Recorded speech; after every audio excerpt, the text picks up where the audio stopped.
கர்த்தர் நல்லவர். ஆண்டவரே, உம்முடைய திருநாமம் மகிமையடைவதாக. எல்லாரும் வாய் திறந்து கர்த்தரை ஸ்தோத்திரம். ஏசப்பா, உமக்கு நன்றி சொல்கிறோம், நன்றி சொல்கிறோம், நன்றி சொல்கிறோம். ஏசையா, உமக்கு ஸ்தோத்திரம், ஸ்தோத்திரம், ஸ்தோத்திரம், ஸ்தோத்திரம்.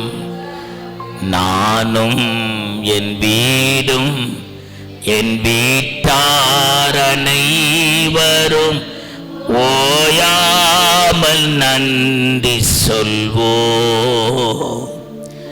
நானும் என் வீடும் என் வீட்டார் அனைவரும் ஓயாமல் நன்றி சொல்வோம்.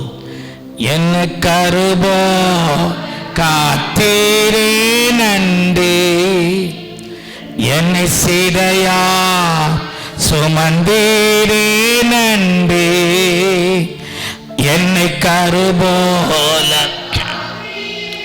நன்றி, என்னை சிதையா சுமந்தீரே நன்றி. எபினேசரே, எபினேசரே,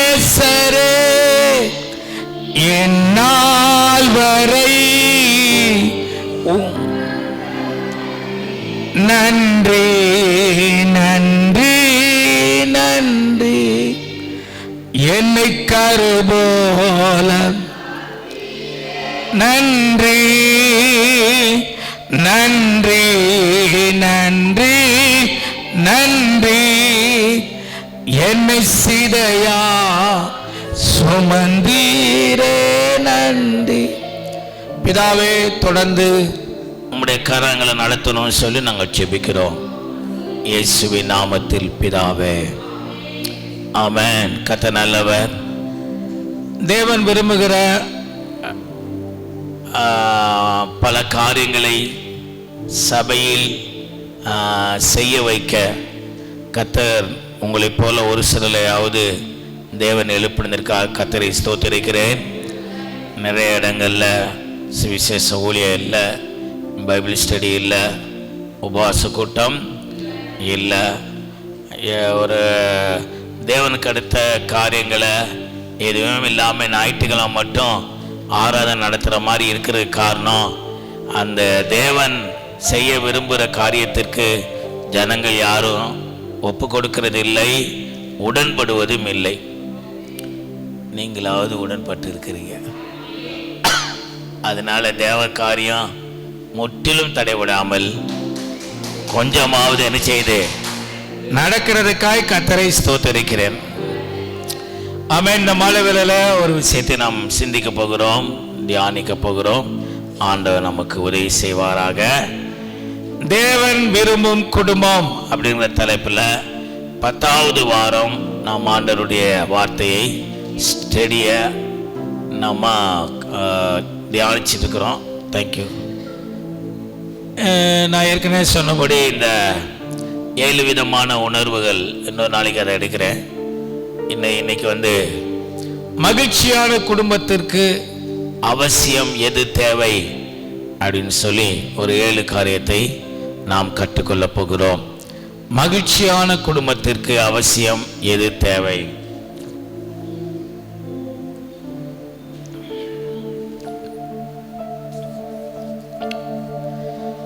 குடும்பம் என்று சொன்னாலே அது அங்கே ஆண்டவர் விரும்புகிற காரியம் மகிழ்ச்சி இருக்க வேண்டும்.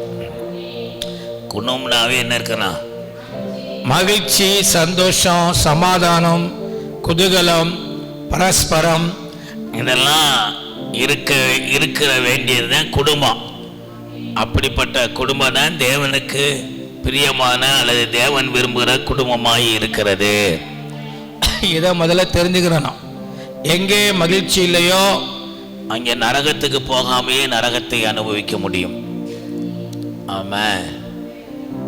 அது நரகம் என்பது இங்கே அனுபவிக்கிற நரகம் மனதளவில், அங்கே அனுபவிக்கிற நரகம் மனதும் இந்த ஆவியின் சரீரமும் சேர்ந்து. அல்லேலூயா.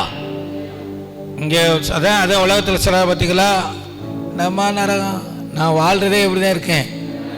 நரகத்தில் அவர் சொல்கிறது பாதி கூற்று உண்மைதான். அவ மனதளவில் நரகத்தை தான் நினைச்சாங்க. ஆனால் நரகத்தின் கொடூரம் இதை விட கோடி மடங்கு பயங்கரமானது. அவர் சொல்கிற நரகம் வந்து அது இல்லை, கோடி மடங்கு பயங்கரமானது. சரி, இப்போ விஷயம் மேட்ருக்கு நேரம் போவோம்.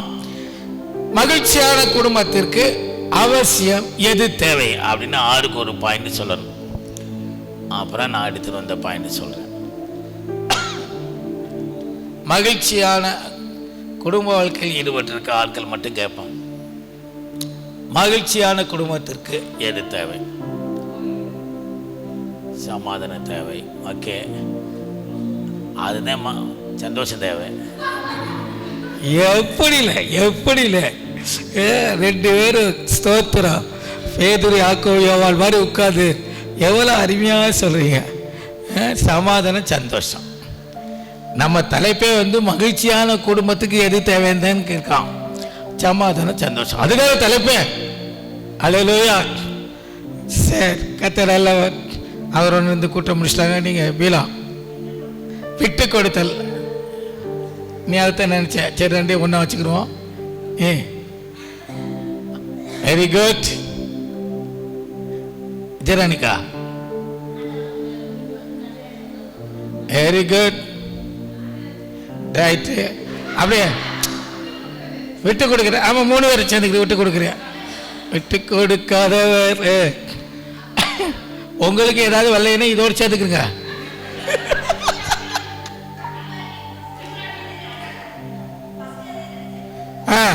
பாருங்க, பீலாவுடைய வெளிப்பாடு எவ்வளவு பேருக்கு வந்திருக்கு பாருங்க. சுதா ஒப்பு கொடுத்தலா, புரிந்து கொள்ளுதல். நித்யா சகிவுத்தன்மை. அக்கா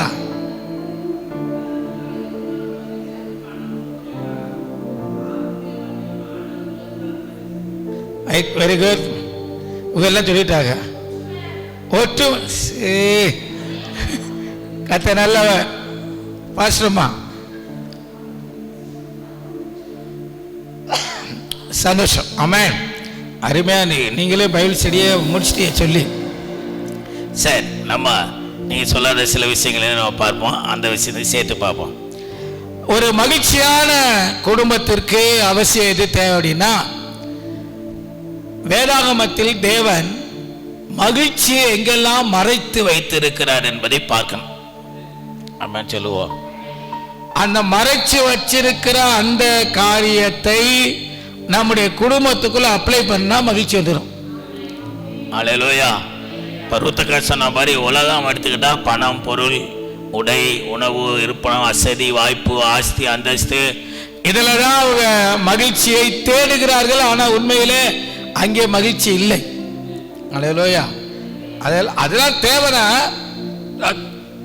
ஒரு விதத்தில் மகிழ்ச்சியை போல அது நமக்கு ஒரு காணல் நீர் மாதிரி காட்டும், தேவைதான். ஆனால் அது நிரந்தரமான மகிழ்ச்சி இல்லை. அப்போ மகிழ்ச்சினா எங்கே தான் இருக்கு அப்படின்னு பார்த்தீங்கன்னா, நம்பர் 1 முதல் பாயிண்ட் யோசுவா 24:15.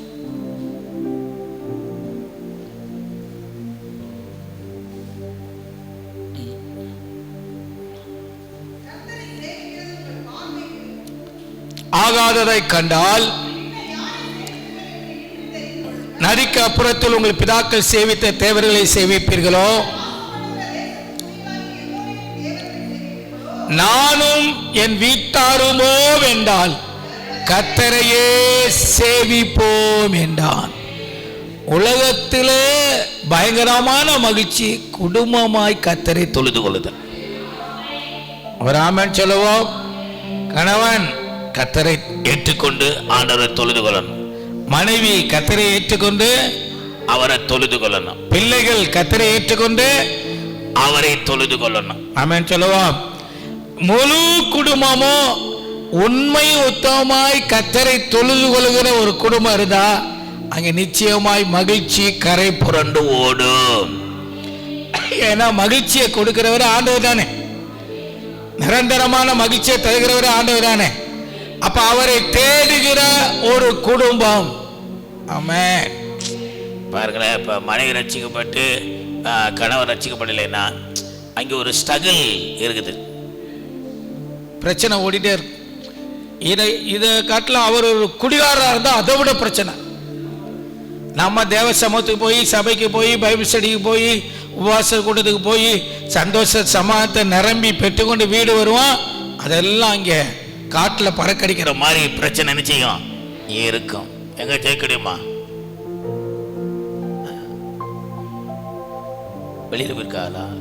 சரி, இதை நம்ம அனுபவத்தில் நிறைய நம்மளே அனுபவிச்சிருக்கோம் குடும்பத்தில். அப்போ முதல் பாயிண்ட் நமக்கு தேவை, மகிழ்ச்சியான குடும்பத்திற்கு முதல்ல அவசியம் எது தேவைன்னா எல்லாரும் கர்த்தரை ஏற்றுக்கொண்டு வாழணும். அல்லேலூயா. அப்படி வாழ்ந்தா நிச்சயமாய் நாம் எதிர்பார்க்கிற மகிழ்ச்சி நம்முடைய குடும்பத்தில் கரை புரண்டு ஓடும். ஏன்னா எத்தனை பேர் ஆமதிக்கிறீங்க? இப்போ பக்கத்தில் கைப்பிடிச்சு ஒரு ஜெபம் பண்ணுங்க. இந்த தேவன் விரும்புகிற குடும்பம் நம்ம சபையில் 30 குடும்பம் ஏறக்குறைய வர்றாங்க. இந்த 30 குடும்பத்திலையும் கணவன் மனைவி எல்லாருமே சேர்ந்து ரட்சிக்கப்பட்ட குடும்பமாய் மாறணும். ஆமென் சொல்லுவோம். நிறைய குடும்பத்தில் கணவன் ரட்சிக்கப்படலை, மனைவி ரட்சிக்கப்படலை, பிள்ளைகள் ரட்சிக்கப்படலைன்னு பார்க்குறோம். இதெல்லாம் இந்த வருஷம் முடிவுக்குள்ள கர்த்தர் தலைகளாய் மாற்றணும். இதெல்லாம் கர்த்தர் கிரியை செய்ய நல்ல வாய்ப்பு ஸ்தோத்திரம் பண்ணுங்க. ஓரா பஷ்யாந்தரா மீமா ரபோதினி பியாக்கரா தினமதி ஆந்தரா. ஆண்டவரே உமக்கு ஸ்தோத்திரம். கர்த்தருடைய வல்லமை இறங்கட்டுப்பா, இறங்கட்டுப்பா. எங்கள் குடும்பங்கள்ல முழு குடும்பமாய் ஆண்டவரை ரட்சிக்கப்பட்டு கர்த்தரை தொழுது கொள்ள, கர்த்தரை தேட, கர்த்தருக்கு அடுத்த காரியங்களிலே கணவன் மனைவியாய் பிள்ளைகளாய் வந்து நிற்க கர்த்தர் அனுக்கிரகம் செய்வீராக. தேவனே உம்முடைய வல்லமை இறங்குவதாக. கர்த்தர் கிரியை செய்யும்படி நாங்கள் ஜெபிக்கிறோம் அப்பா. கர்த்தர் கிரியை செய்யும்படி நாங்கள் ஜெபிக்கிறோம்ப்பா. இயேசுவின் நாமத்தில் பிதாவே, ஆமென், ஆமென். கர்த்தருடைய பரிசுத்த நாமத்துக்கு மகிமை உண்டாகட்டும். அப்ப முதல் விஷயம் குடும்பமாய் கர்த்தரை தொழுது கொள்ளுதல். நான் ஜோசுவா அவரை பொறுத்தவரை பயங்கர மகிழ்ச்சியோடு ஒரு சவாலோடு அந்த இஸ்ரவேல் ஜனத்தை பார்த்து பேசுறது இந்த வார்த்தையிலிருந்து தெரியுது. அப்பா நானும் என் வீட்டாரும் நாங்க யாரை சேவிப்போம்? கர்த்தரை சேவிப்போம். கர்த்தரை சேவிக்கிறது உங்கள் பார்வைக்கு ஆகாததாய் பின்ன யாரை சேவிப்பீங்கன்னு சொல்லி நதிக்கு அப்புறத்தில் உள்ள உங்க பிதாக்கள் சேவித்த தேவர்களை சேவிப்பீங்களா, இல்ல கானான் தேசத்துல இருக்கிற அந்த எமோரியரின் தேவர்களை சேவிப்பீங்களான்னு கேட்டுட்டார். கேட்டுட்டு சொல்றாரு, ஆனா நான் என் குடும்பம் கர்த்தரையே சேவிப்போம். அதனால குடும்பத்தை ரட்சிப்புகள் நடத்துறதுல நீங்களும் நானும் ரொம்ப ரொம்ப கவனமா செய்யணும், இருக்கணும். கர்த்தருக்கு ஸ்தோத்திரம். பிள்ளைகள் அப்பா ரட்சிக்கப்படலைன்னா நல்ல பாசிட்டிவ் போட்டு போராடி ஜெபிக்கணும். அல்லேலூயா. யாரெல்லாம் நம்ம குடும்பத்தில் ரட்சிக்கப்படலையோ அவளுக்காக உத்தரவாதம் பண்ணி நீங்கள் நான் ஜெபிக்கணும். ஓகே. நம்பர் 2, ரெண்டாவதுக்கு வருவோம். ரெண்டாவது, மகிழ்ச்சியான குடும்பத்திற்கு அவசியம் எது தேவை? பணமா அல்லது குணமா?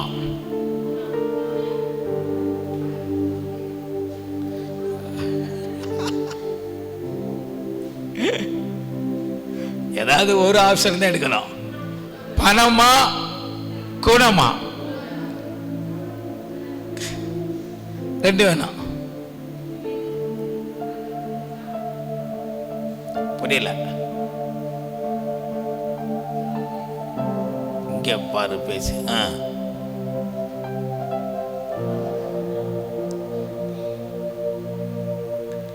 கர்த்தருக்கு ஸ்தோத்திரம். பணமா குணமானு என்ன இதுல முடிவெடுக்க முடியாமல் இருக்கிறிய? கவனிங்க, பணத்துக்குள்ள மகிழ்ச்சியை மறைச்சு வச்சிருக்காரு ஆண்டவர். அல்லேலூயா. அப்படின்னு பார்த்தா அந்த லாசரு சந்தோஷமா இருந்தானா சங்கடமா இருந்தானா? ஆனா அவன்கிட்ட பணம் இருந்துச்சா? பணம் இருந்தா ஏன் நாய் திங்கிறத போயிட்டு சேர்ந்து தின்னுக்கிட்டு இருக்கிறேன், ஹோட்டல் வாங்கி சாப்பிட்ருப்பான்ல. ஆனால் அவனுக்குள்ள சந்தோஷம் இருந்துச்சா, சமாதானம் இருந்துச்சா? அப்போ என்ன பணமா குணமா? அதில் நீ கவனமாக இருக்கணும். ஆமான்னு சொல்லுவோம். பணம் எல்லாவற்றுக்கும் உதவும், பணம் தேவைதான், அதை காட்டிலும் நமக்குள்ள இருக்கிற குணம்தான் நிரந்தரமான மகிழ்ச்சியை நமக்குள் ஸ்தாபிக்கும். அல்லேலூயா. ஒன்று தெரிஞ்சுக்கிறேன், பணம் ஒரு நாளும் ஒரு திருப்தியை தர முடியாது. பணத்தினுடைய தன்மை ஒருத்தருக்கு 2000 கொடுங்கள, அவங்க திருப்தி ஆயிடுவாளா? இல்லை. அவங்க பிள்ளைக்கே ஒரு 2000 கொடுங்க, ஒரு மாதம் கழித்து நிற்கும், அம்மா இன்னொரு 5000 கொடுங்கணும். சரிடி இந்தா 5000 கொடுங்க, 4 மாதம் கழிச்சு இன்னும் மறுபடியும் அடிச்சு நிற்கும். ஒரு 10,000 தேவையில்லை.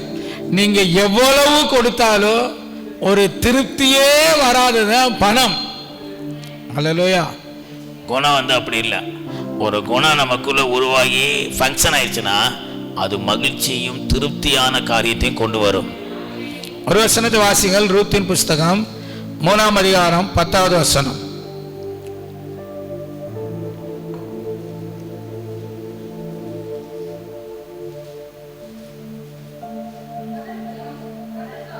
அதற்கு அவன், மகளே, நீ கர்த்தரால் ஆசீர்வதிக்கப்படுவாயாக.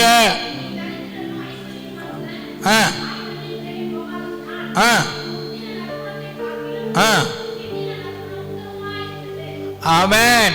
போவாஸ் மிகுந்த மகிழ்ச்சியோட சந்தோஷத்தோட ஒரு வார்த்தையை சொல்லுகிறார் ரூத்தை பார்த்து, மகளே, நீ கர்த்தரால் ஆசீர்வதிக்கப்படுவாயாக. ஏன் ஆசீர்வதிக்கப்படுவாயாக? எதுக்கு சொல்றார்? என்ன அந்த அம்மாவுக்கு நற்கணும்? நீ தரித்திரரும் ஐஸ்வர்யங்களுமான வாலிபர்களின் பிறகே போகாததினால். அல்லேலூயா.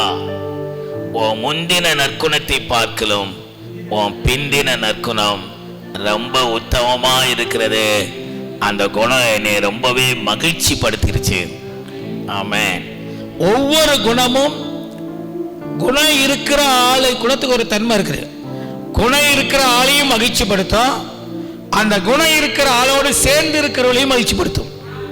பக்கத்துக்கு கைப்பிடி சொல்லுங்க, உங்களுக்கு குணம் இருக்குதா? குணம் இருக்கா? குணம் இருக்குதா?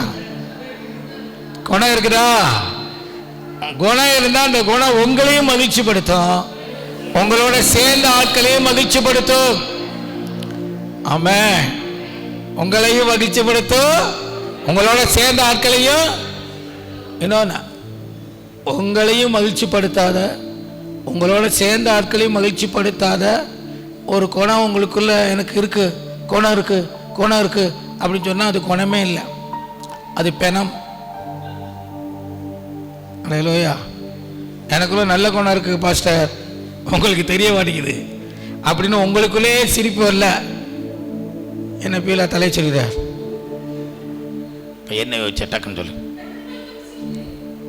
அப்ப எது கீழே குனிஞ்சா?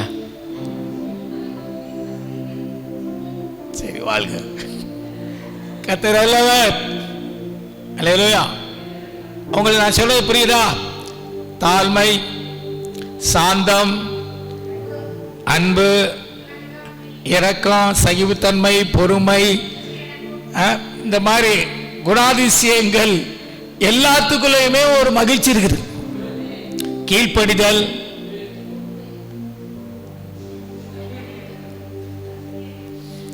இப்போ லைவ்ல போகுது, ஓயாம ஒரு பேரை சொன்னா அவங்க யார் அந்த ஃபீலால் நடிச்சிருப்பாங்க. கர்த்தர் நல்லவர். அதனால குணம் தான் ஒரு குடும்பத்திற்கு மிகுந்த மகிழ்ச்சியை தரும். கணவர் ஒரு அருமையான குணமுள்ளவராக இருக்கான்னு வச்சுக்கோங்க, மனைவி ஒரு குணசாலியாக இருக்குன்னு வச்சுக்கோங்க, பிள்ளைகள் 2 3 அப்படியே கீழ்ப்படிதல் உள்ள பிள்ளைகளாக இருக்குன்னு வச்சுக்கோங்க, அது மாதிரி ஒரு குடும்பம் வேறு எங்கேயும் கிடைக்கும். அல்லேலூயா. எனக்கா கத்தேக்கா மைக்கேல் அண்ணா ஒரு பாஸ்டர் வந்துட்டார், ஒரு அன்பே நிறைந்த உருவான குணமாயிட்டார் வச்சுக்கிறேங்க, அது மாதிரி ஒரு மகிழ்ச்சி கிடைக்குமா? சொல்லுங்க. ஒருத்தர் அந்த ஆடியோ இது கேட்டோம்ல, நான் உனக்கு ஜெபம் பண்ணேன், ஏசப்போனே சூப்பராகிறார் மனைவிட்டு பேசுகிறார், இன்னும் ரசிக்கப்படலை, நான் உனக்கு அழுது ஜெபம் பண்ணேன் அப்படின்னு சொன்ன அந்த ஆடியோ மெசேஜ் என்ன ஒரு வாழ்க்கை மாறலை. அவர் சொன்ன அந்த ஆடியோவில் இருக்கிற அந்த சத்தமே ஒரு குதூகலத்தை உண்டாக்குறது. அல்லேலூயா. அது நிரந்தரமா உண்மையிலே நேச்சரா வந்துருச்சுன்னா எவ்வளவு பெரிய மகிழ்ச்சி. அப்ப நம்முடைய வாழ்க்கையில குணங்களுக்குள்ள ஆண்டவர் மகிழ்ச்சியை வைத்திருக்கிறார். அப்ப விசுவாச குடும்பங்கள் இருக்கிற நீங்கள் நானும் குணத்தை மாற்றுவதில் கவனமா இருக்கணும். ஆமென். குணத்தை சரி பண்றதுக்கு அல்லது குணங்களை நல்ல குணங்களை உருவாக்குவதற்கு நீங்கள் நானும் சூப்பரா இருந்தா ஆட்டோமேட்டிக்கா குடும்பத்துக்குள் மகிழ்ச்சி கரை புரண்டு ஓடும். 2 விஷயம் சொல்லுங்க.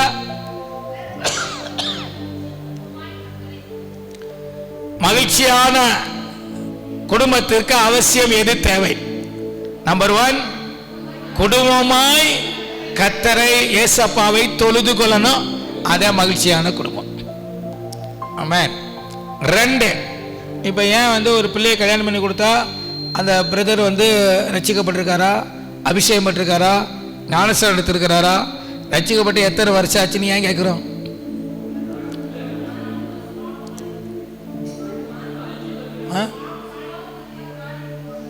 சுபாவம் கொஞ்சம் மாதிரி மாறி இருக்கும். ஜெயந்தி அவளை அதான் நான் சொன்னதே தங்கச்சி எடுத்து சொல்லிடுச்சு, முடிஞ்சு வச்சு. கத்து நல்லவன், ஆனால் நல்லா கத்து இருக்கிறீங்க. 2 பேரும் ஒரே ரைட், 2 பேரும் ஒரே மாதிரி சொல்லியிருக்கீங்க. ரைட், கத்தருக்கு ஸ்தோத்திரம். ஆமென் சொல்லுவோம். அல்லேலூயா. இப்போ வரிசையாக கேட்குறோம்ல, வரிசையாக சொல்லிட்டு வரும்போது அடுத்து சொல்ல போறதுக்கு தெரியாதுன்னு வச்சுக்கிறேங்க. ஒன்றுமே வரல, டக்கு நம்ம அதுதான் அதே முடிஞ்சு போச்சு. அதே அல்லேலூயா. எல்லாம் சொல்லிட்டு அதே முடிஞ்சு போச்சு. அப்புறம் ஒவ்வொரு ஜபத்துக்கும் இடையில பாருங்களேன், இப்போ ஜெபம் மட்டும் நல்ல பிதாவே அப்படின்னு சொல்லிட்டு வரிசையாக சொல்லியிருக்கோம். இடையில சோத்திரம் சோத்திரம் சோத்திரம் வருதுன்னா அதுக்கடுத்து மேட்ரு இல்லைன்னு அர்த்தம். அந்த சோத்திரம் பண்ண நேரத்தில் மேட்ரு கலெக்ட் பண்ணிட்டு இருக்குன்னு அர்த்தம். அடுத்து ஜெபம் பண்ணுறதுக்கு ஒரு மேட்ரு கிடையாது. அதனால தான் இடையில சோத்திரம் சோத்திரம். ஏன் எத்தனை சோத்திரமா சொல்றேன்? எங்களுக்கு தான் தெரியும். புரிந்த ஆட்கள் தெரிந்த ஆட்கள் கண்டுபிடிச்சிடுவாங்க. நம்மளே எத்தனை தடவை பண்ணியிருக்கோம். அதுக்கடுத்து சொல்றதுக்கு மேட்ரு இல்லை. அதாவது சோத்திரம் சோதம் சொல்லிட்டு அப்புறம் இந்த சோத்திரம் சொல்லும் போதே கிருபையா ஏதாவது 2 தந்துடும் வரும் மைண்டில். அதை சொல்லி ஏச்சு நாம திருப்பி அப்பா நல்ல வேலைப்பா, கர்த்தருக்கு ஸ்தோத்திரம். ஆமென். இப்போ நம்ம விண்ணப்பம் சொல்றதை கேட்கலன்னு வச்சுக்கோங்க. விண்ணப்பம் சொல்ற நேரத்தில் அசந்துருச்சு ஆளு. ஏய் நீ விண்ணப்பம் பண்ணுமா ரிதி அப்படின்னு சொல்றான். எல்லா காசு அப்படின்னு சொல்றான். மாமா என்ன விண்ணப்பம் சொன்னா தெரியல. பிதாவே, மாமா சொன்ன விண்ணப்பத்திற்காக ஸ்தோத்திரம். அந்த விண்ணப்பத்தை நீங்கள் ஆசீர்வதியும். என்ன விண்ணப்பமே தெரியாது. எல்லாரும் யாரா தெரிஞ்சுக்கிடுச்சுங்க. கர்த்தர் நல்லவர் அப்படி கடைசி வரை மாமா சொன்ன விண்ணப்பம், மாமா சொன்ன விண்ணப்பம், ஏசு நாமத்தில் பிதாவே. கடைசியாக கூப்பிட்டுக்கிறங்க என்ன விண்ணப்பம் சொன்னார் அதுதான் தெரியல. சும்மா இருக்க ஆவிக்கிற உலகத்தில் எவ்வளவு மேட்ரு இருக்கு. கத்தல சரியில்ல தொடர்ந்து பிரயாணம் பண்ணுவோம். அப்ப 2வது விஷயம் எப்போதுமே குணம்.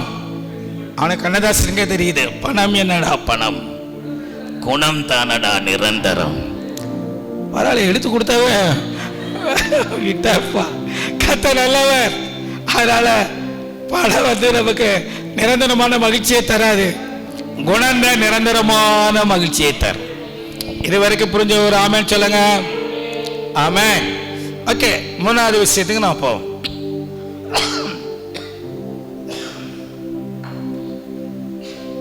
இதுவும் சிக்கனம் தானே, தண்ணியை கொஞ்சம் நிறைய தந்தானா. கத்த நல்லவர். நீதிமொழிகள் 15ஆம் அதிகாரம் 20வது வசனம். மகிழ்ச்சியை கத்தர் நான் சொல்லுகிற அல்லது இப்ப வாசிக்க போகிற இதுக்குள்ள ஆண்டவர் மறைத்து வைத்திருக்கிறார். போதும். ஞானமுள்ள மகன் அல்லது மகள் தகப்பனை அல்லது தாயை, இன்னும் சொல்ல போனா அந்த குடும்பத்தையே சந்தோஷப்படுத்துகிறார். அல்லேலூயா. ஞானமுள்ள பிள்ளையை பெற்ற தாய் மகிழுவாள் என்று வேதம் சொல்லுகிறது. அப்ப ஒரு குடும்பம் சந்தோஷம் நிறைந்த குடும்பம் மாறணும் அல்லது குட்டி பரலோகம் மாறணும்னா அங்க இருக்கிற எல்லா நபருக்குள்ள ஞானம் வேண்டும். ஞானம். ஆமென். ஞானம் எப்போதுமே ஒரு மகிழ்ச்சியை உண்டாக்குறதா இருக்கிறது. எல்லாருக்குள்ளே ஒரு மகிழ்ச்சியை என்ன சொன்னேன்னு சொல்லு, என்ன சொன்னேன்னு சொல்லு.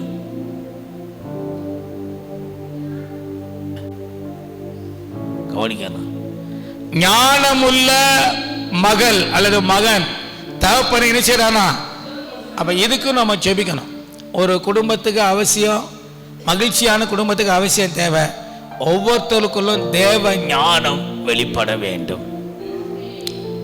ஞானமா மனைவி நடந்தா புருஷனுக்கு சந்தோஷம், ஞானமா கணவர் நடந்தா மனைவிக்கு சந்தோஷம், ஞானமா பிள்ளைகள் இருந்தாங்கன்னா பெற்றோருக்கு ரொம்ப சந்தோஷம், ஞானமா விசுவாசி இருந்தாங்கன்னா ஊழியக்காரருக்கு ரொம்ப சந்தோஷம், ஊழியக்காரர் ஞானமா இருந்தா எல்லாருக்கும் சந்தோஷம்.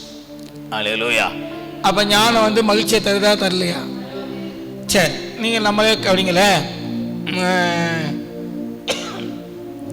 ஞானம் இல்லாத ஒரு செயல்களை நம்ம பிள்ளை செஞ்சுட்டு வருது, ஞானமுள்ள ஒரு செயலை செஞ்சுட்டு வருது. இந்த ரெண்டு நம்ம பேஸ் பண்ணும்போது எதில் நம்ம சிரிப்போம்? அம்மா இன்னைக்கு வந்து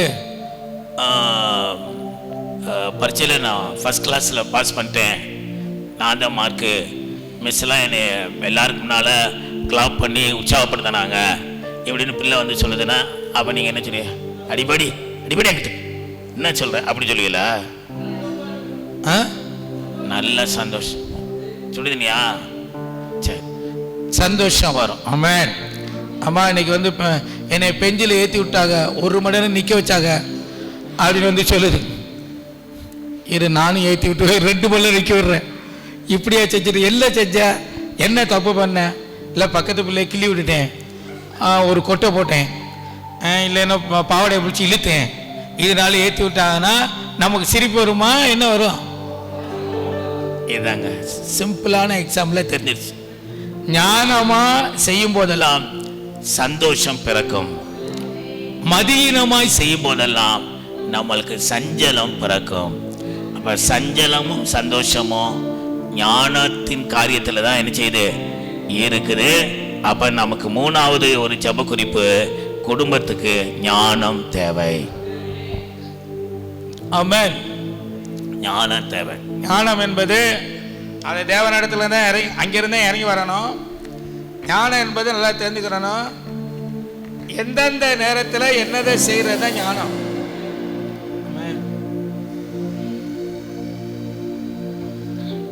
சாக போகிற காலத்தில் நான் சிங்கப்பூர் போய் சம்பாதிக்க போறேன் அப்படின்னு ஒருத்தர் சொன்னாங்கன்னா விசாவும் கிடைக்காது, அவர் ஃப்ளைட்டில் ஏறும்போது செத்து போயிடுவார். ஏன்னா ஃப்ளைட்டில் ஏறும்போது சல்லுன்னு ஏறும்போது காது அடைக்குமா, அப்போவே சொல்லி முடிஞ்சு போயிடும். அல்லேலூயா. அப்போ 30 வயசில் 40 வயசில் 60 வயசுக்குள்ளே எவ்வளவு சம்பாதிக்கணுமோ அவ்வளவு சம்பாதிக்கிறது ஞானம். எறும்புக்கு இந்த ஞானத்தை கர்த்தர் வச்சிருந்தாரா? என்ன வச்சிருந்தாரு? குளிர்காலத்தில் மழை காலத்தில் எறும்பு வந்து வெளியே வர முடியாது, ஏன்னா அதுக்கு சத்துவம் கிடையாது. இப்போ யானை வெளியே வரலாம், புலி வரலாம், சிங்கம் வரலாம், ஏன்னா எவ்வளோ தண்ணி வந்தாலும் அதையும் பேஸ் பண்ணி கடந்து போகிறதுக்கு ஒரு வாய்ப்பு இருக்குது. எறும்பு மழை பெஞ்சு தண்ணி ஓடுதுன்னா என்ன ஆகிடும்? அரிச்சுக்கிட்டே போயிடும், செத்துரும். அதனால இந்த காலத்தில் உள்ளே வீட்டுக்குள்ளே அது எறும்பு வீடு பார்த்துருக்கல, எறும்பு வீடு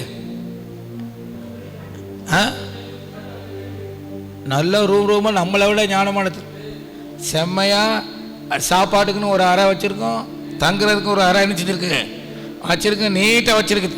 ஆமாம். அதுக்குள்ளே எல்லா தானியங்களையும் ஆகாரத்தையும் கொண்டு போய் எரிச்சுக்கிறோம், கோடை காலத்தில் சேர்த்து வைத்துரும். நமக்கு எப்படியா ஞானம் இருக்கு? வர்ற உரை செலவழித்து திங்கிறதா? அல்லேலூயா. ஞானமே இல்லாமல் காரியங்களை செய்கிறது கடைசியில் நமக்கு ரொம்ப கஷ்ட காலமாக போயிடுது. அதனால் நமக்கு 3வது ஜெப குறிப்பு அல்லது 3வது பாயிண்ட், ஞானமுள்ள இதயம் ஒரு மகிழ்ச்சியான குடும்பத்திற்கு ரொம்ப அவசியம் தேவை. அல்லேலூயா. இது இருந்தால் நம்ம குடும்பம் மகிழ்ச்சியாக இருக்கும். ஓகே, இதுவரை பார்த்துட்டா உள்ள பயிற்சியா உள்ள போலையா? ஓகே, 4வது பாயிண்ட் போவோம். 4வது பாயிண்ட் 1 நாளாகவும் 30:22 படிங்க. 1 நாளாகமம் 30:22.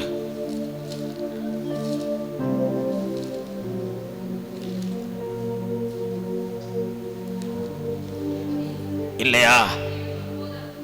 சரி, 2 நாளாகமம் 30:22 படிங்க.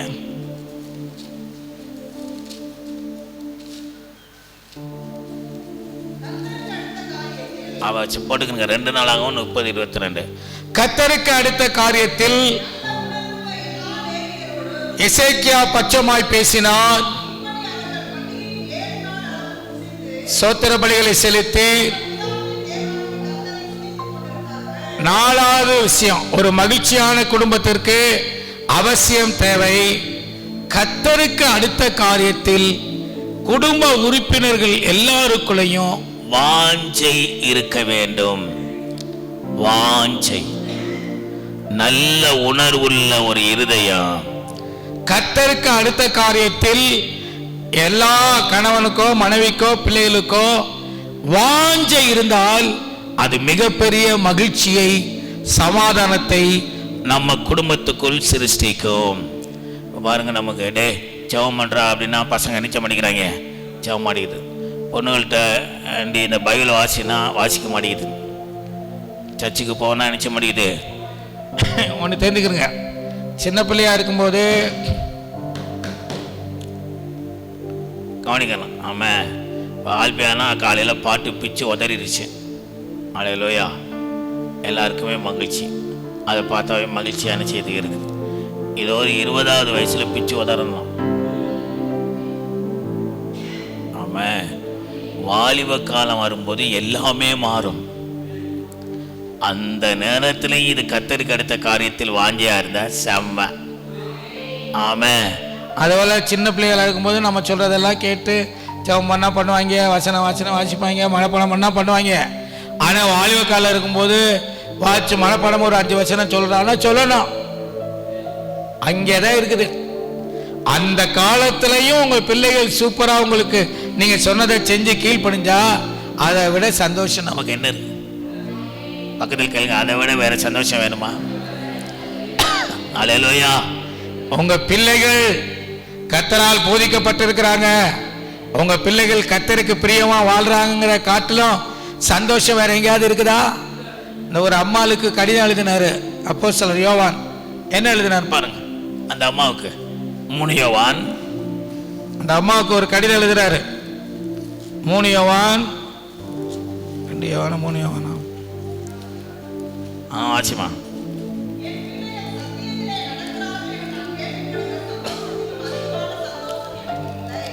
ஆமென். பிரியமான அம்மாளே, உன்னுடைய பிள்ளைகள் சத்தியத்தில் நடக்கிறார்கள் என்று கேள்விப்படுகிற சந்தோஷத்தை காட்டிலும் இதுதான் உங்களுக்கு எனக்கு இருக்கணும். என் பிள்ளைகள் சத்தியத்திலே நடக்கிறார்கள் என்று நான் கேள்விப்படுகிற சந்தோஷத்திலும் அதிகமான சந்தோஷம். நமக்கு அதிகமான சந்தோஷம் இது இல்லை, வேற மாதிரி தான் இருக்குது. அல்லேலூயா. இந்த மாதிரி இல்லை, வேற மாதிரி தான் நமக்கு சந்தோஷம் இருக்குது. கர்த்தர் ஸ்தோத்திரம். அதனால பிரியமானவர்களே, இதையும் நீங்க குறிப்பா ஜெபிக்கணும். கர்த்தருக்கு அடுத்த காரியத்தில் வாஞ்சை. 12வது வயதுல ஏசாமி எங்க நின்றார்? 12வது வயதுல எந்த இடத்துல நின்றார் சொல்லுங்க, பிளேஸ். எருசலேமின் தேவாலயத்தில். ஆமாம் சொல்லுவோம். யாரோட பேசிட்டு இருந்தாரு? ஞானிகளோடு, மூப்பர்களோடு. எதை குறித்து பேசியிருந்தாரு? வேதத்தின் ஆழ்ந்த ரகசியங்களை. உங்க பிள்ளை, நம்ம பிள்ளை இப்படி வரணும், ஒரு ஜெபம் பண்ணுவோம். இயேசுவின் நாமத்தை கையை வைத்தி என் பிள்ளை எல்லாம் 12 வயசுல அபிஷேகம் பண்ணணும். 12 வயசுல வேதத்தின் ஆழ்ந்த கருத்துக்களை போதிக்கணும். அந்த யோசியா 8 வயசுல ராஜாவானா. ஏன் நம்ம பிள்ளை 8 வயசுல சாதிக்க கூடாது? ஆமாம், சாதிக்கலாமா சாதிக்கக்கூடாதா? 8 வயசுல ஒரு ஊழியர் அபிஷேகம் பெற்று ஊழியத்துக்கு அழைக்கப்பட்டாராம். இன்னைக்கு இந்த நான் வீடியோவில் பார்த்தேன், ஒரு சின்ன பையன் பயங்கரமாக பிரசவம் பண்ணுறான். நம்ம இந்தியாவில் இருக்க பையன் இல்லை, வெளிநாட்டில் இருக்க பையன். அல்லேலூயா.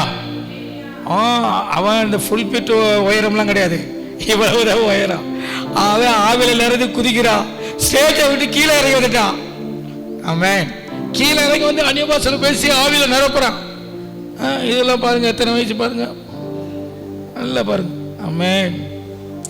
ஆவில நிறைஞ்சு இப்போ ஞாயிறு ஆராதனையில் நம்ம அடுக்கும்போது ஃபுல்லாக ஆவில நிறைஞ்சு புரளுதுங்க வச்சுங்க, எவ்வளோ சந்தோஷம்.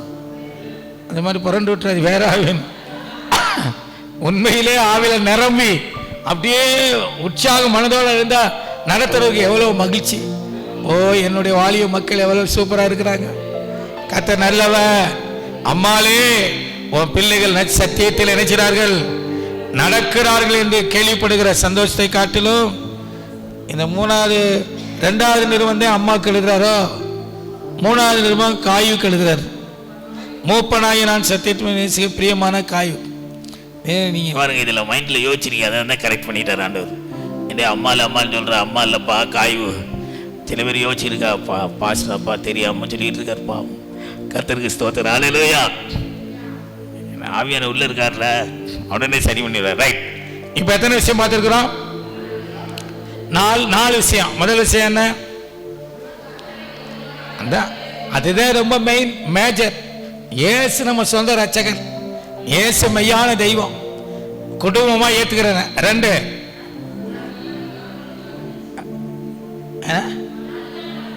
பணம் அல்ல குணம்தான் மகிழ்ச்சியை உண்டாக்கும் அப்படின்னு பார்த்தோம். 3, ஞானமுள்ள இருதயம் எல்லா குடும்ப உறுப்பினருக்கு வேணும். 4, கர்த்தருக்கு அடுத்த காரியத்தில் எல்லாருமே வாஞ்சையில் இருக்கணும். வாங்கினுக்கு இரவு சோத்துக்கு போனா கணவர் நீ போயிட்டு வா, நான் வரேன். அல்ல பிள்ளைய, அம்மா நீங்கள் போக, நான் அப்பாவோட படுத்துக்கிறேன். அல்லேலூயா. இருக்குதா? அப்படி குடும்பம் இருக்கா இல்லையா? மொத்தத்தில் இன்னைக்கு யாருமே போகணும்னு மொத்தம் படுக்கிற குடும்பமும் என்ன செய்யுது? இருக்குதான் செய்யுது. இதனால எப்படி சந்தோஷம் வரும்? அதெல்லாம் பார்த்துக்கணும். ரைட். அடுத்து ஐந்தாவது விஷயம். அல்லேலூயா. கர்த்தர் சந்தோஷத்தை பல இடங்களிலே உள்ளடக்கி வச்சிருக்கிறார், மகிழ்ச்சி மறைச்சு வச்சிருக்கிறார். அதை தான் பார்த்துட்டு இருக்கோம். இப்போ 5வது எங்கே மறைச்சு வச்சிருக்கிறான்னு பார்க்க போறோம். முதல்ல ஏசப்பாவுடைய ரட்சிப்புக்குள்ள குடும்பமா தொழுது கொள்ற அந்த காரியத்துக்குள்ள மறைத்து வைத்தார். 2வது குணங்களுக்குள்ள என்ன செஞ்சாரு? மறைத்து வைத்தார். 3வது ஞானமுள்ள இதயத்துக்குள்ள மறைத்து வைத்தார்.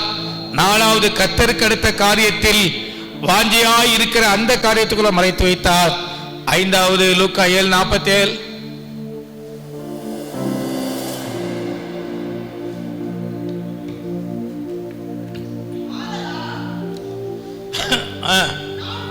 நான் உனக்கு சொல்லுகிறேன்,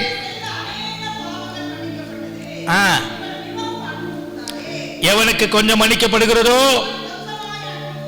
என்று சொல்லி.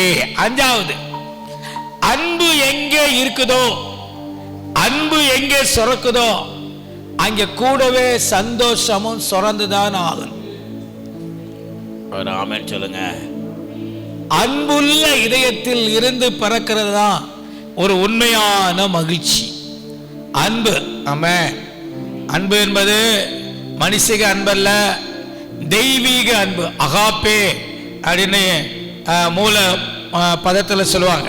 அகாப்பே அப்படின்னா அகப்பே இல்ல, அகாப்பே அப்படின்னா தெய்வீக அன்பு, அதாவது நிபந்தனை இல்லாத அன்பு.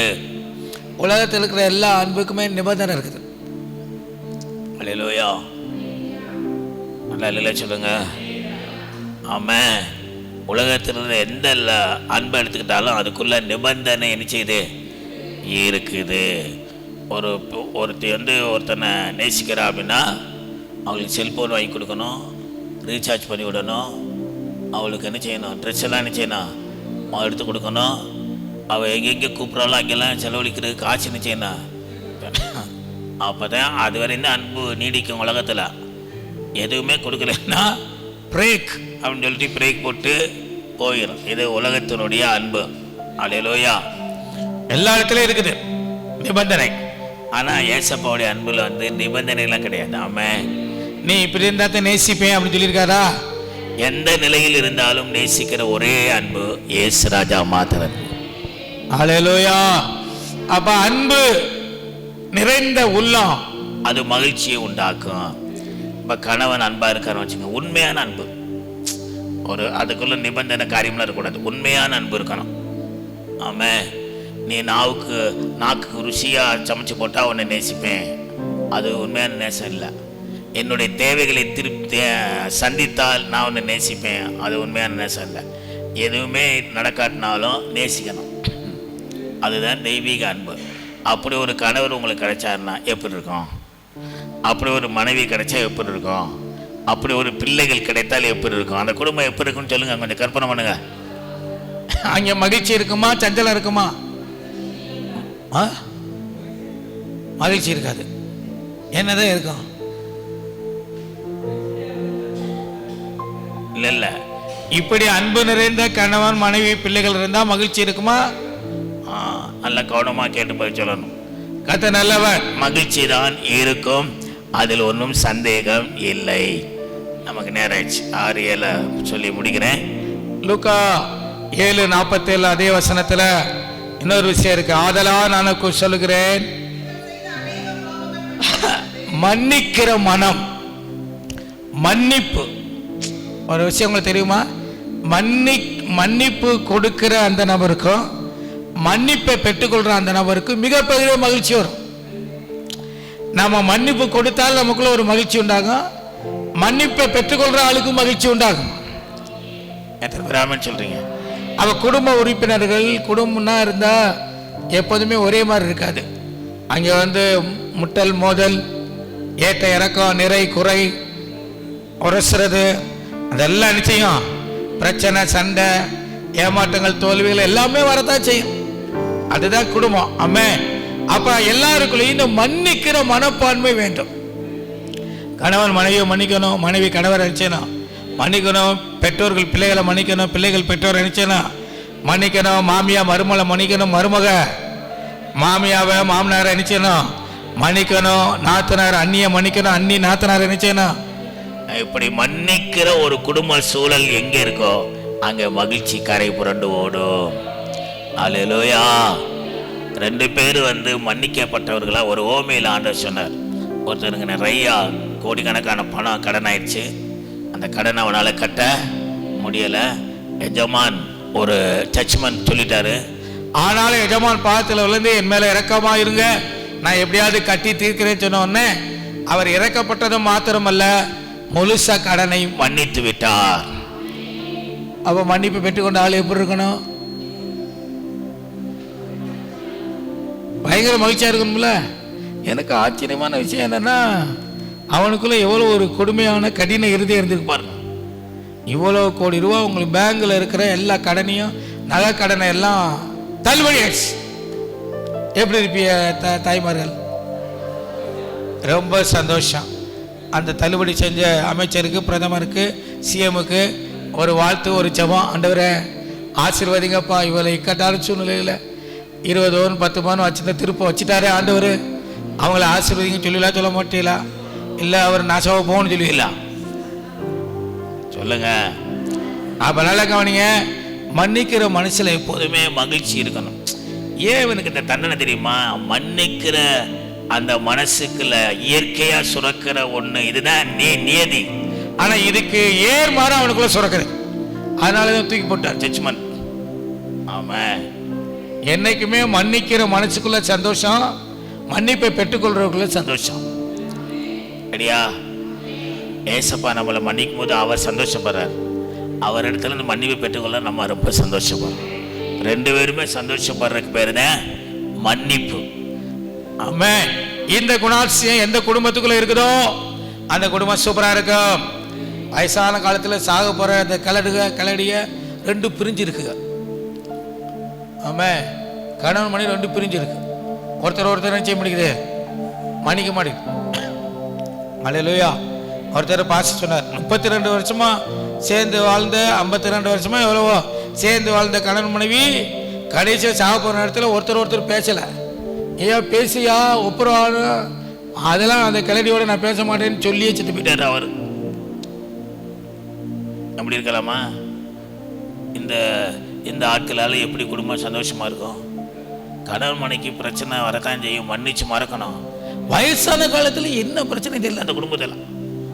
வயசான காலத்துல ஆமே ஆனால் சில வயசான ஜோடியில் பார்த்துருக்கல, அந்த வயசான ஐயா அந்த அம்மாவை அப்படியே மெதுவாக கையை பிடிச்சி ரோட்டில் கிராஸ் பண்ணி அவரே கலடு அம்மே, அவர் தடுமாறினா விழுந்துறாரு, அவர் மெதுவாக கூட்டிட்டு போறார். இதெல்லவோ குடும்பம்.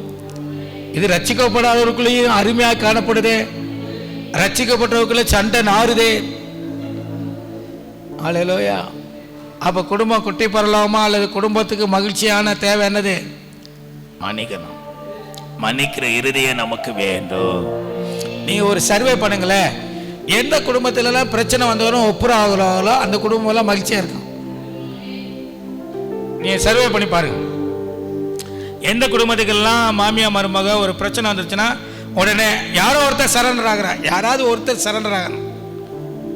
2 பேருமே சரண்டர் ஆனால் மேன்மை. ஆனால் அப்படி எந்த குடும்பத்திலையும் ஆகுறது இல்லை. உடனே மருமக சரண்டர் ஆகிரும், இல்லைன்னா என்ன செய்யும்? மாமியா சரிம்மா கோவத்தில் பேசிட்டேன் மன்னிச்சுக்க விடு அப்படின்னு சரண்டர் ஆகணும். சரண்டர் ஆனாதே அந்த குடும்பத்துக்குள்ள மீண்டும் மகிழ்ச்சி வரும். அந்த பூவை குடும்பத்தை விட்டு போகணும்னா ஆமே இந்த மன்னிப்பு என்ன செய்யணும்? வரணும். உள்ள மன்னிக்கிற மனசு என்ன செய்யணும்? வரணும். இதையே நீங்க செப குறிப்பில் வைக்கணும். ஆமே, சாகிற வரைக்கும் மன்னிக்கிற மனசு எனக்கு வேணும்னு நெஞ்சில் கை வச்சு ஒரு ஜெபம் பண்ணுங்க. மன்னிக்கிற மனம் சாகிற வரைக்கும் வேணும் ஆண்டவரே சொல்லுங்க, வாய் தரது. ஆமா, இப்படிதான் ஜெபிக்கிறான். நல்ல சத்தமா ஜெபம் பண்ணுங்க. மன்னிக்கிற மனசு சாகிற வரைக்கும் எனக்கு வேணும் சுவாமி, கர்த்தர் எனக்கு உதவி செய்வீராக. நம்முடைய கரத்தில் ஒப்பு கொடுத்து நாங்கள் ஜெபிக்கிறோம் இயேசுவின் நாமத்தில் பிதாவே, ஆமென். நல்ல கைதடி ஸ்தோத்திரம் ஸ்தோத்திரம் ஸ்தோத்திரம். கடைசி ஒரு விஷயம் சொல்லி முடிக்கிறேன். ஆமென். என்ன தலைப்பில் நம்ம பார்த்துட்டு இருக்கோம்? தேவன் விரும்பும் குடும்பத்தில் மகிழ்ச்சியான குடும்பத்திற்கு அவசியம் எது தேவை? 7வது பாயிண்ட் நம்ம பார்க்கணும். ரூத் 3:13. ஒரு அருமையான நல்ல இந்த வசனம் எனக்கு ரொம்ப பிடிச்ச வசனம். 18 ரூத் 3:18. என் மகளே பொறுத்திரு.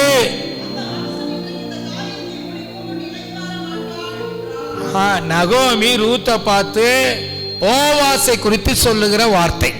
ஒரு அம்மா சொல்லுவோம், அம்மா எந்த வயலுக்கு போன, என்ன காரியம், அவன் என்ன சொன்னான் அப்படிலாம் கேட்டுட்டு இந்த மாதிரி சொன்னான் அம்மா அப்படின்னு ரூத்து நகோமி சொல்லலாம். அப்போ நகோமி ஒரு அருமையான பாயிண்ட் சொல்றார். போவாசை குறித்து ஒரு பாயிண்ட். ஆமென். இப்போது மகளே இந்த காரியம் என்னவா முடியும்னு நீ அறிய மட்டும் நினைச்சி. ஏன்னா அந்த மனுஷன் இன்னைக்கு இந்த காரியத்தை முடிக்கும் முன் இளைப்பாற மாட்டான். இப்ப இதுக்குள்ள மறைந்திருக்கிற கருத்து என்னன்னா பொறுப்புணர்ச்சி. அல்லேலூயா. ஒரு மகிழ்ச்சியான குடும்பத்திற்கு அவசியம் அங்க இருக்கிற எல்லாருக்குள்ளேயும் பொறுப்புணர்ச்சி வர வேண்டும். கணவனுக்கு குடும்பத்தின் மேல ஒரு பொறுப்பு வரணும், மனைவிக்கு குடும்பத்தின் மேல ஒரு பொறுப்புணர்ச்சி நினைச்சேனா, பிள்ளைகளுக்கு குடும்பத்தின் மேல ஒரு பொறுப்புணர்ச்சி நினைச்சேனா, இப்படி எல்லாருமே பொறுப்பா இருந்தால் செம்மையா இருக்கு. அவ வேலையை பொறுப்பா செஞ்சா சஞ்சலம் வருமா, சங்கடம் வருமா? காலையில் பிள்ளை எழுந்திரிச்சு நீட்டாக அதுகளே குளித்து ட்ரெஸ் எல்லாம் துவைச்சி போட்டுட்டு யூனிஃபார்ம்லாம் போட்டு சாக்ஸ் எல்லாம் ஷூவெல்லாம் போட்டு சீவி அம்மா ஜெபம் பண்ணுங்க போயிட்டு வரேன் அப்படின்னு சொன்னால் அந்த தாய்க்கு எவ்வளோ மகிழ்ச்சி. அல்லேலூயா. நம்மள அதை பிடிச்சி தரன்னு இழுத்து ஆமாம் எந்திரிக்க மாட்டேங்குதுங்க. சின்னது இல்லை பெருசுந்தான். இழுத்து தண்ணியை தொளிச்சு அப்புறம் அதுக்கு பேயே நீ தாயே இல்லை நீ பேயி என்னைய போட்டு பாடாப்படுத்துற, ஆமே நான் இன்னைக்கு ஸ்கூலுக்கு போகலன்னு சொல்லி அப்புறம் நம்ம அதை சத்தம் போட்டு அப்புறம் பாத்ரூம்ல கொண்டு போய் தண்ணியை ஊற்றி ஆமே அது ஒரு வாளியை ஊற்றணும்னு கொடுக்கணும்னு அது ட்ரெஸ்ஸே இல்லாமல் வீட்டுக்குள்ள ஓடுது. அப்புறம் ஓடி பிடிச்சி அதை பிடிச்சி திருப்பி கொண்டாந்து அப்புறம் நம்ம கொஞ்சமே பொறுத்திருப்போம், நமக்கு பொறுமையே 10 நிமிஷத்தை. அப்புறம் பட்டக்கு சப்பு சப்பு சப்புன்னு வச்சு அது கையா கண் கத்தி அல்லேலூயா அவன் சொல்லுவோம். அப்புறம் அதுக்கு ட்ரெஸ்ஸு போட இது வேணாம் அது வேணாம் இது வேணாம் இந்த சாக்ஸை போடு அதை போடு இதை போடுன்னு சொல்லி அப்புறம் நான் இட்லியை சாப்பிட மாட்டேன்னு சொல்லி அதுக்கு 2 வாயை ஊட்டி, எவ்வளவு கஷ்டம். அல்லேலூயா. அல்லேலூயா சொல்லுங்க. எங்கள் பசங்களாம் சின்ன பிள்ளையா இருக்கும்போது இந்த நிலாவை பாரு, அதை பாரு, அந்த அது 1-2 ஊட்டியிருக்கோம். ஆனால் பெரும்பாலும் அவங்களுக்கு சோறை போட்டால் இட்லி தூக்கி வச்சா சர சாப்பிட்டு குடிப்பாங்க. ஒரு ஆமென் சொல்லுவோம். ஜெபமனோமா, பொறுப்புணர்ச்சி உள்ள நபர்களாய் கர்த்தர் எல்லாரையும் மாற்ற. ஒரு குடும்பத்தின் சந்தோஷத்திற்கு அவசியம் பணம் அல்ல, பொருள் அல்ல, வீடு அல்ல, வாசல் அல்ல, ஆஸ்தி அல்ல, அந்தஸ்து அல்ல. இந்த 7 காரியங்கள் இருந்தால் இந்த குடும்பம் குட்டி பரலோகமாக மாறும். முதல் காரியம் குடும்பமாய் கர்த்தரை தொழுது கொள்ள வேண்டும். 2வது காரியம் பணம் அல்ல, குணமே. அந்த குணத்துக்குள்ள மகிழ்ச்சியை வைத்திருக்கிறார். 3வது காரியம் ஞானமுள்ள இருதயம். 4வது காரியம் கர்த்தருக்கு அடுத்த காரியத்தில் வாஞ்சை. 5வது காரியம் அன்பு நிறைந்த உள்ளம். 6வது காரியம் மன்னிக்கும் மனம். 7வது காரியம் பொறுப்புணர்ச்சி உள்ள குடும்ப உறுப்பினர்கள். இவ்வளவு இருந்தா இந்த குடும்பம் மகிழ்ச்சியான குடும்பம். கண்களை மூடி ஒருத்தர் ஜெபம் பண்ணுங்க, ஒப்பு கொடுத்து.